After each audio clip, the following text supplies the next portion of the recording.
Truck jeep Maruti कार गहना दुनिया घर दुकान मकान दुकान जिला जवार खेत खतियान बकरा बकरी पाड़ा पाड़ी लोटा तारी बेचेगा सरकार। आगे बने चौपट लग जाए साल में एक बार महीना में 2 बार हफ्ता में 3 बार पाड़ा के पाड़ी लोटा के थारी जेना बेटी कबाड़ी होकर टोटो हमार के सास के टूटा फारी महंगा भैया साड़ी खुला बांगन बाड़ी फेरना है चौपट लल कबाड़ी मछली भाभी छोड़ी बोल की काहे ना मारी।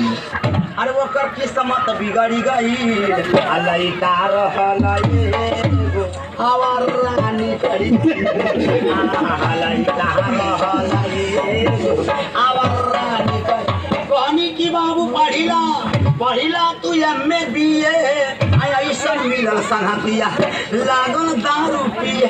लड़के के समाज ही जिंदगी है, अच्छा समाज में करने वाला लड़का कामयाब हो जाएगा और गलत समाज बढ़िया से लिए बढ़िया से पहले बात संघर्ष जो होता है कुछ संघर्ष और पास पास में से एक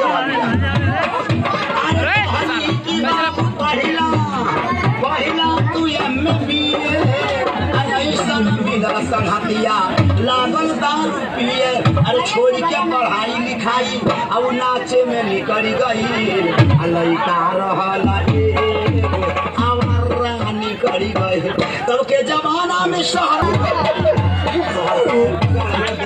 तले के मेहरारू ससुरारी में रहेला जमन कहे मौगी वही काम करेला। अरे माटी में मिला कर इज्जत और घर से बिचल गई लड़का रहलई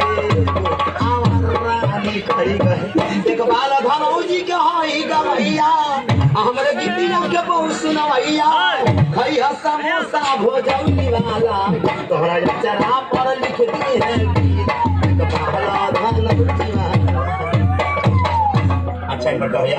चले जाओ यहाँ से, हम कहते हैं चले जाओ यहाँ से, दोबारा यहाँ कभी नहीं आना। Go away.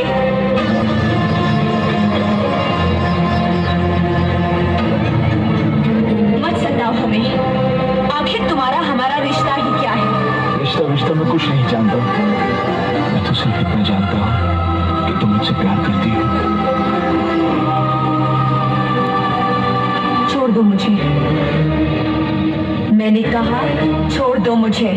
I said leave me। मत भूलो कि मैं एक इज्जतदार खानदान की बहू बनने जा रही हूँ। हमारी शादी हो रही है उस लड़के से जिसे हमारे पिता ने चुना है, हमने चुना है अपनी मर्जी से। अपनी मर्जी से? तो फिर क्यों आए मेरी जिंदगी में? क्यों मुझे बदला? क्यों बनाया मुझे ऐसा?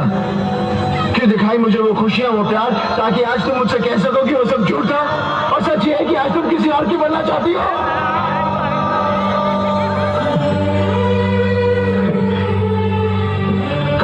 काजल, मैं जानता हूं कि तुम सिर्फ मुझसे प्यार करती हो, सिर्फ मुझसे।